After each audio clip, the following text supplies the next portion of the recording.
இந்த கடைசி 2 தூண்டி, இந்த 2 தூண்டியை பாரு, இதில் கிடக்குதா என்னென்ன. அந்த பையில் கிடக்குற அந்த பிராமீன் பத்திரம்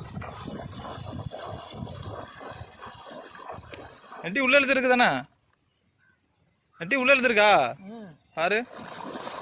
அவ்வளோண்டா சரியான கொண்டாடா. சரியான மீனியா.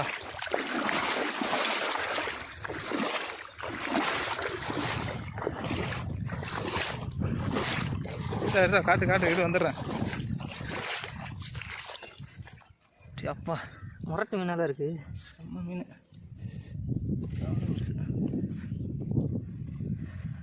மீன் நல்லா டயர்டு.